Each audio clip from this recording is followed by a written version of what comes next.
तो ये क्वेश्चन करते हैं, limit x tending to infinity है ना, ये एक्सप्रेशन दे रखा है, ए और बी है एक्सप्रेशन का पार्ट है, इसकी वैल्यू 4 दे रखी है, ए और बी की वैल्यू निकालनी है अपने को।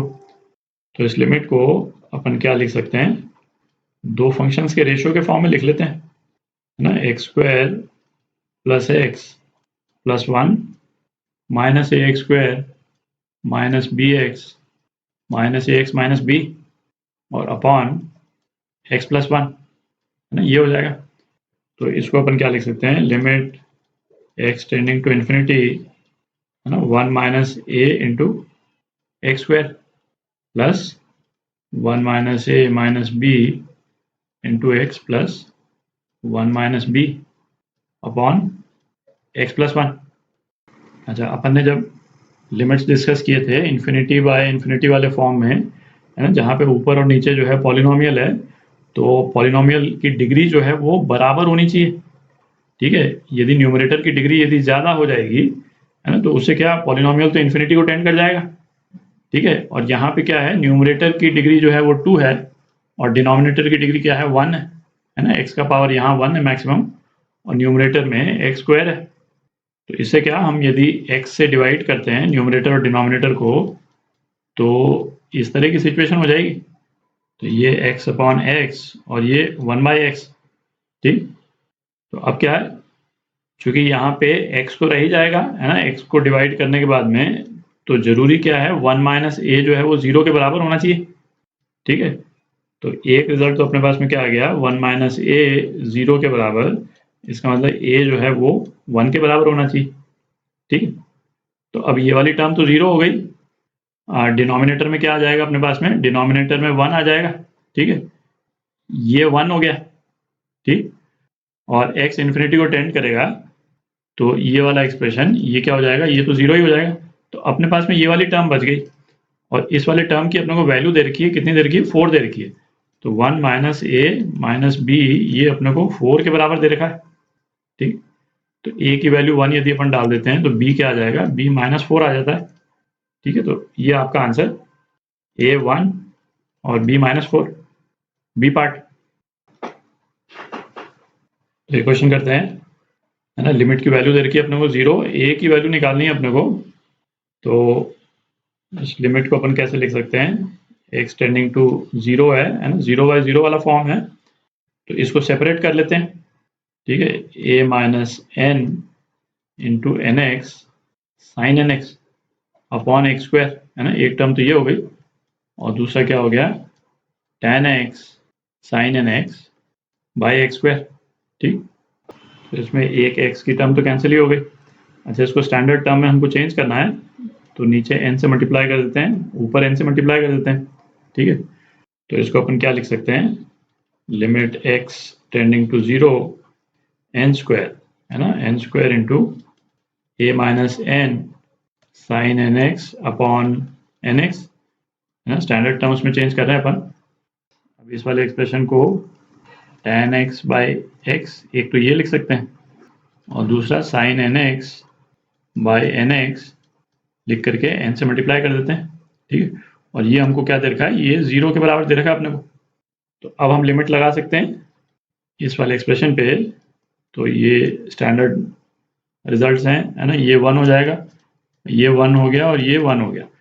तो अपने पास में क्या रह गया, a minus n into n square minus n, है ना, ये n ये 0 के बराबर, तो ये क्या हो गया, n an minus n square minus 1, ये 0 के बराबर। तो a कितना आ गया, n square plus 1 upon n, क्योंकि n जो है हमको दे रखा है नॉन जीरो रियल नंबर है, तो ये 0 हो नहीं सकता, ये नॉट इक्वल टू 0 दे रखा है, तो इसी को 0 होना जरूरी है ना। तो अपने पास में a की ये वैल्यू आ गई, तो ये क्या है, n प्लस 1 अपॉन एन है ना, D part n plus 1/n।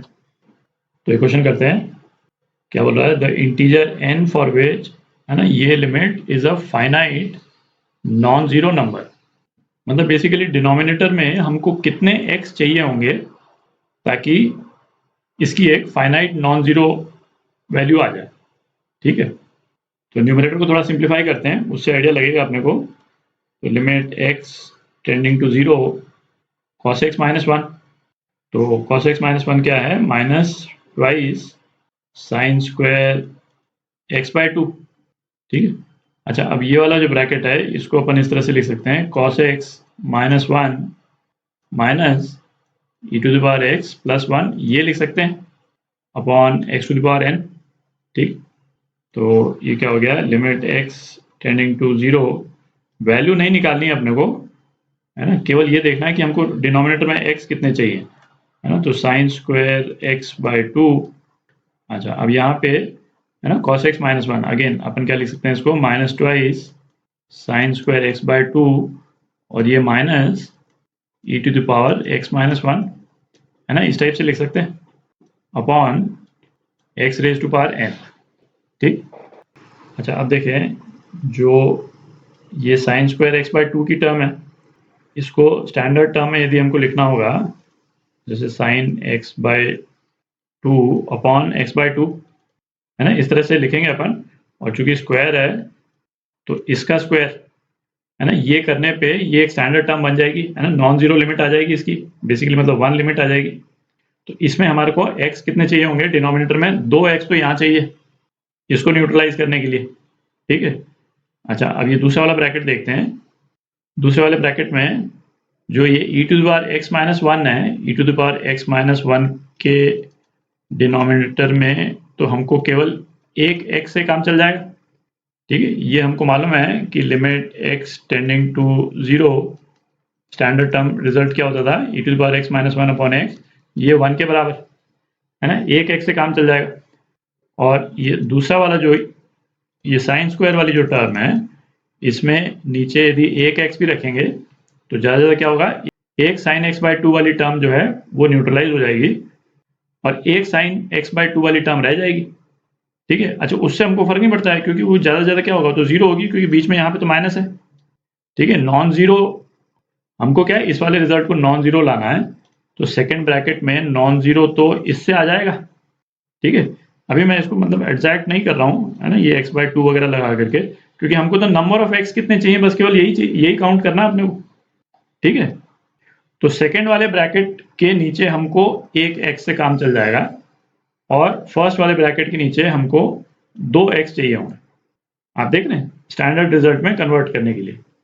Standard result क्या आएगा अभी उसमें नहीं जा रहे हैं क्योंकि वैल्यू नहीं पूछी है ना, हम चाहें तो वैल्यू भी निकाल सकते हैं। तो बेसिकली तीन x चाहिए होंगे अपने को, है ना, दो x यहाँ लग गए, स्क्वायर वाली टर्म है, और एक x यहाँ लग गया, है ना, इसके नीचे भी एक सिंगल x आएगा, और जिसके कारण क्या होगा कि साइन x बाय टू की एक टर्म तो स्टैंडर्ड हो जाएगी, दूसरी टर्म वैसी की वैसी रहेगी साइन x बाय टू, है ना, वो हम लिमिट लगाएंगे तो क्या होगी, जीरो हो जाएगी, उससे फर्क पड़ता नहीं क्योंकि सेकंड वाली टर्म है ही अपने पास। ठीक है, तो x हमको कितने चाहिए, तीन, है ना, तो n की वैल्यू क्या हो गई, तीन हो गई, है ना, तो ये आपका आंसर।